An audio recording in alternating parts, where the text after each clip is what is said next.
జనవరి 31వ తారీఖున కర్నూలు జిల్లా తుక్కిలి మండలం బందిమడుగుల గ్రామానికి చెందినటువంటి పిఎం రమేష్ మాదిగ్ గారిని ఎంఆర్పిఎస్ఎస్ఎస్ రాష్ట్ర వర్కింగ్ ప్రెసిడెంట్ను అత్యంత దారుణంగా ఒక బీసీ బోయ మహిళకు అండగా నిలబడినందుకు, ఆ మహిళకు రక్షణ కల్పించినందుకు ఓర్వలేనటువంటి కొంతమంది దుండగులు దారుణంగా ట్రాక్టర్తో గుద్దించి రాడ్లతో కొట్టి అత్యంత పాశవికంగా హత్య చేయడం జరిగింది. ఈ హత్యను ఆంధ్రప్రదేశ్లోని మాదిగ సంఘాలంగా ఎంఆర్పిఎస్, ఏపీఎంఆర్పిఎస్, ఎంఆర్పిఎస్ఎస్ అన్ని సంఘాలు కూడా సంయుక్తంగా దాడిని హత్యని ఖండిస్తూ ఉన్నాం. దాడికి పాల్పడినటువంటి దుండగులను తక్షణమే శిక్షించాలని మేము డిమాండ్ చేస్తూ ఉన్నాం. దానికోసం వాస్తవానికి ఎస్సీ ఎస్టీల మీద దాడులు, అత్యాచారాలు జరిగినప్పుడు మాకు ఒక స్పెషల్ కోర్టు ఉంది. కానీ ఆ కోర్టు ద్వారా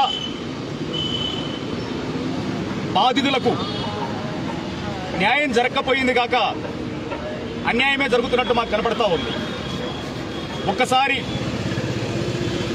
చట్టం రావడానికి ముందు 1985 జూలై 17 కారంచేడు ఘటన, 96 ఆగస్టు 1 చుండూరు ఘటన, ఇలా చూసుకుంటే రాష్ట్రంలో కారంచేడు, చుండూరు, నీరుకొండ, ప్యాపిలి, లక్ష్మీపేట అనేక సంఘటనల్లో దాడులు, హత్యలు, అత్యాచారాలు జరిగినప్పటికీ కూడా శిక్షలకి నోసుకోబడిన సందర్భం లేదు. కనుక మాకు స్పెషల్ కోర్టు ఉన్నప్పటికీ కూడా శిక్షల పట్టంలో జాప్యం జరుగుతున్నందుకు మేము దాన్ని తీవ్రంగా నిరసిస్తూ ఎస్సీ ఎస్టీ అట్రాసిటీ కేసులు కూడా, హత్యలను కూడా ఒక ఫాస్ట్ ట్రాక్ కోర్టు ఏర్పాటు చేసి ఆ ఫాస్ట్ ట్రాక్ కోర్టు ద్వారా 3 నెలల్లోపే విచారణ పూర్తి చేసి దోషులను కఠినంగా శిక్షించాలని చెప్పని డిమాండ్ చేస్తూ మేము ఫాస్ట్ ట్రాక్ కోర్టుకి ముందుకెళ్తా ఉన్నాం. అదేవిధంగా ఈ దేశంలో, ఈ రాష్ట్రంలో దళితుల మాన ప్రాణాలకి ఒక రేటు, అగ్రకులాల మాన ప్రాణాలకి ఒక రేటు అన్నట్టు కూడా ఈ రాష్ట్ర ప్రభుత్వం వ్యవహరిస్తూ ఉంది.